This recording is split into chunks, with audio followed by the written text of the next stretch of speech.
Hola mis amados hermanos, qué gusto saludarles, todos aquellos que toman su tiempo para poder compartir este pequeño estudio. Les animo a seguirlo haciendo. ¿Qué les parece si oramos para que el Señor nos dirija en la reflexión de su palabra? Padre, gracias te damos por permitirnos esta mañana llegar delante de ti. Te ruego tu Espíritu Santo, habla en nuestras vidas. Tómame, Señor, y Padre, que sea este estudio que alimente nuestro corazón para tu gloria. Te lo pido en Jesucristo. Amén. Qué gusto saludarles, bienvenidos. Mi nombre es Roberto Arjona y me da gusto que podamos esta mañana poder compartir. Estamos en el capítulo 17 de Juan. Quiero invitarles que lo busquen y vamos a los versículos 12 al 14. ¿Sí? Estamos en el último discurso de Jesús, ¿sí? Ese discurso de despedida, y es un discurso que hace al final de su ministerio antes de ir a la cruz. ¿Qué les parece si ven en su Biblia Juan 17 del versículo 12 al 14? Vamos a darle lectura a la palabra de Dios. Cuando estaba con ellos en el mundo, yo los guardaba en tu nombre. A los que me diste yo los guardé, y ninguno de ellos se perdió, sino el hijo de perdición, para que la escritura se cumpliese. Pero ahora voy a ti, y cuando hablo esto en el mundo, para que tengan mi gozo cumplido en sí mismos. Yo les he dado tu palabra, y el mundo los aborreció, porque no son del mundo, como tampoco yo soy del mundo. Jesús está en la oración sacerdotal, y esta parte es muy interesante, porque así como en el Antiguo Testamento el sacerdote entraba al lugar santísimo llevando el pecado del pueblo sobre sí y en sí mismo, llevaba ese sacrificio delante del Padre, Jesús se presenta en la oración llevando a sus discípulos, llevando ante la presencia del Señor a todo lo que implica aquellos por los cuales estuvo trabajando, sirviendo. En esta parte de la oración, esta segunda parte de la oración, vemos que Jesús sigue orando, ahora ora por sus discípulos, pidiendo que estos hombres especiales van a hacer la obra, ¿sí?, que Él les encargó, y están a poco tiempo de que Él vaya a la cruz. Así que este momento de la oración del Señor tiene aspectos importantes.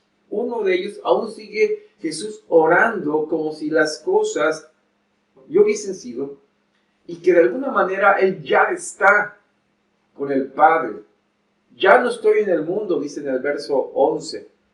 Y en ese sentido, como que ya está delante de Él, buscando esta intercesión que está haciendo por ellos. Así que, en este sentido, mis amados, cuando Jesús, ¿sí?, está intercediendo por ellos, Él lo hace como si estuviera en la misma presencia del Padre.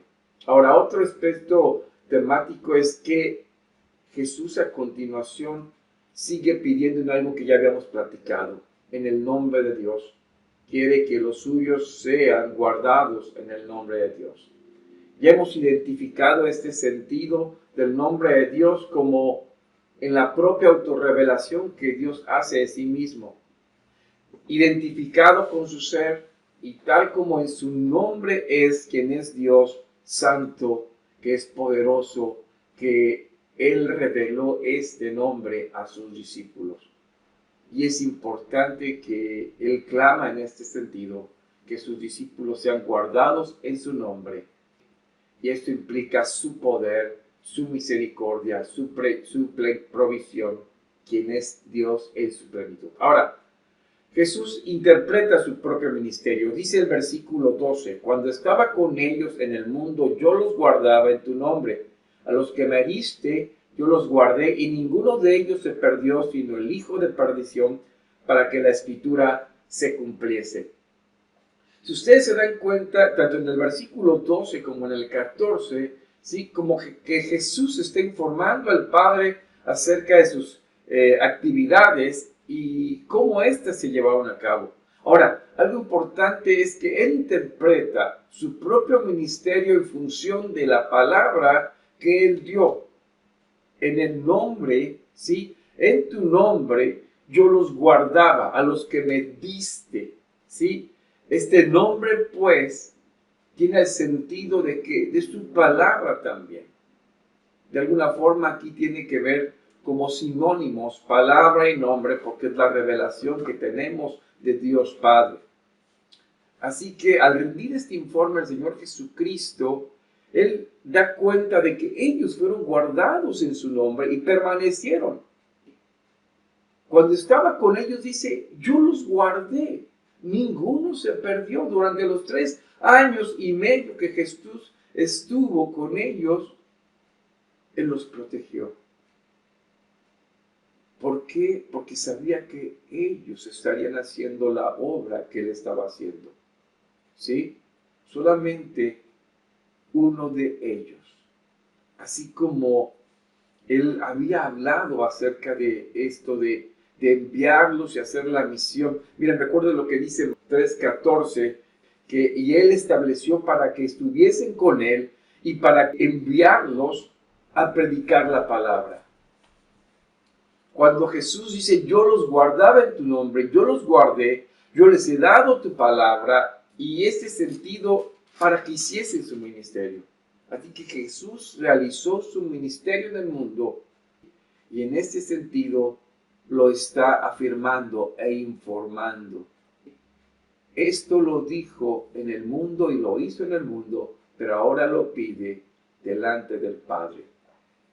Es interesante que Jesús relaciona esto porque lo hizo dentro de la historia humana, no como en la enseñanza griega que los dioses actuaban en el Olimpo, pero Jesús tiene, ¿sí?, un ministerio terrenal.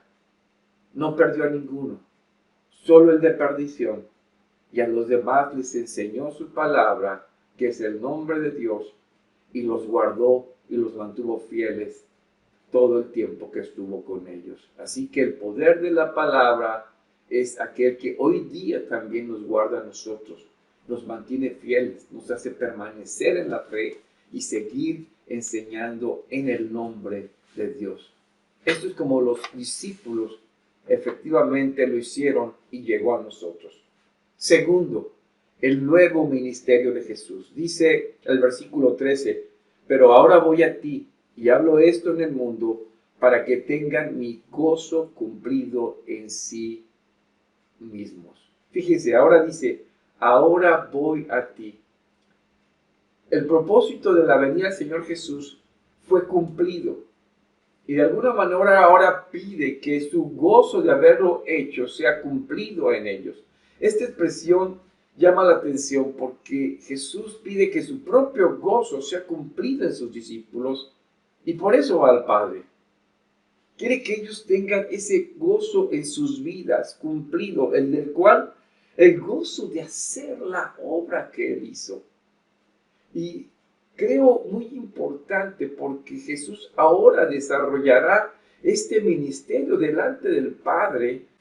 Cuando los discípulos hacen la obra, recibirán ese gozo cumplido en ellos. En Juan 15:11 dice, estas cosas os he hablado para que mi gozo esté en vosotros y vuestro gozo sea cumplido.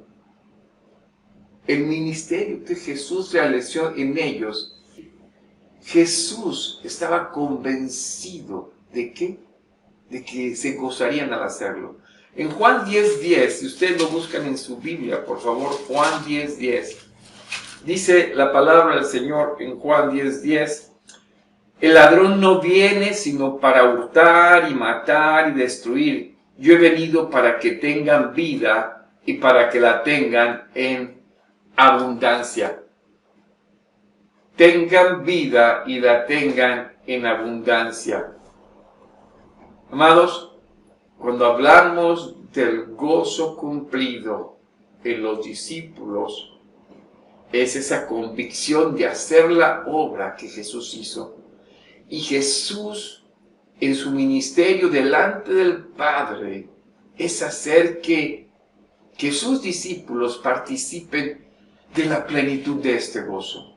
El gozo de Cristo era glorificar al Padre y hacer su voluntad y darle a conocer en su magnitud. Y esto tiene que ver también con disfrutar su comunión con Él. Así que este gozo es el que Jesús hará, que estará intercediendo delante del Padre para que sea cumplido en sus discípulos. Podríamos decir que es el nuevo ministerio de Jesús, relacionado con el antiguo ministerio cuando Él estaba con sus discípulos. Pero los discípulos quedarán, así que el gozo será cumplido en sus discípulos porque Jesús tendrá este ministerio delante del Padre cuando nosotros hagamos su obra. Ahora este es el contexto en que Jesús les ha dejado la palabra y les ha dado el nombre de Dios y ahora la plenitud del gozo que experimentarán los discípulos en el ministerio de la palabra. Dos dimensiones: el de Jesús en la presencia del Padre y el de los discípulos en la tierra. Y tercero, el conflicto. Dice el versículo 14: yo les he dado tu palabra y el mundo los aborreció, porque no son del mundo, como tampoco yo soy del mundo. Encontramos aquí en este versículo, que después va a ser el tema central de la misma oración, que hay un problema de conflicto. Los discípulos ahora son vistos mal por el mundo. Es decir, de alguna forma, Jesús fue rechazado en su ministerio por el mundo. Ahora, sus discípulos también vivirán esto. El mundo ama a la gente que va con su forma de pensar, no a aquellos que forman de pensar diferente que ellos. Por eso el mundo iba a aborrecer a aquellos que siguen a Jesús. El mundo, estamos hablando del orden, de la forma y filosofía del mundo que Satanás tiene en control. Así que los discípulos en una lucha contra lo mundano, esta nueva naturaleza, este nuevo nacimiento, hace que los discípulos no pertenezcan a este mundo y en un sentido su nuevo nacimiento los pone en contra de la filosofía de este mundo. Por encima de todo, el discípulo es ciudadano del reino de los cielos. El mundo piensa que no hay otra ciudadanía más que esta, así que aborrece a los discípulos. Jesús sabe de lo que habla porque Él mismo lo vivió, y esto de alguna manera también lo llevó a la cruz. Está al punto de ir a ser crucificado. ¿Por qué? Por su enseñanza. Así que los ciudadanos del reino de los cielos saben que de alguna manera el mundo los rechazaría como rechazó a Cristo, que en pocas horas sería crucificado. Ahora, continuamos en un sentido estricto de que aquellos que fueron llamados por Jesús a esta vida eterna, a vida abundante, fueron apartados para Dios para vivir guardando su palabra, sus mandamientos. Esto automáticamente nos excluye de la condición de este mundo, que es desobediente en el sentido de una rebeldía en el pecado.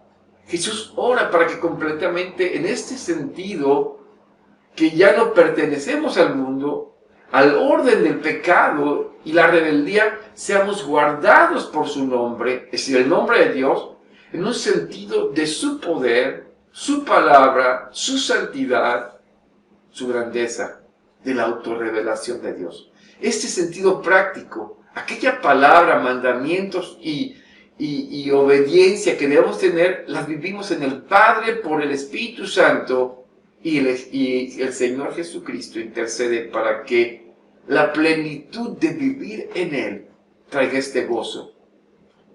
En este mundo que rechaza a Cristo y no lo conoce, hay un conflicto, pero nuestro gozo no está en ellos, sino en hacer el ministerio, no en el mundo, sino en las cosas que el Señor nos pidió que hiciésemos, su ministerio. Él sufrió en la cruz por nosotros, esa cruz que nos correspondía. Ahora nos toca vivir en lo que Él nos ofreció. Como dice en Mateo 11, llevad mi yugo. ¿Por qué? Porque su yugo es fácil y ligera su carga. Podemos caminar en ese ministerio en fe. Su ministerio en el poder de Dios, en el Espíritu Santo y en Cristo, en una franca intercesión delante del Padre. El Señor nos ayude a seguir pensando en que Cristo estaba pensando en nosotros en esa oración. Y nos dé esa tranquilidad que podemos vivir en su gozo el ministerio que nos llamó a hacer, llevar su palabra. ¿Qué les parece si oramos? Padre, gracias te damos por tu palabra. Te rogamos que seamos fortalecidos. Nosotros no podemos. Que sea tu gozo el que nos llene de hacer tu obra, en tu palabra, en tu nombre, en Cristo Jesús. Amén. Dios les bendiga.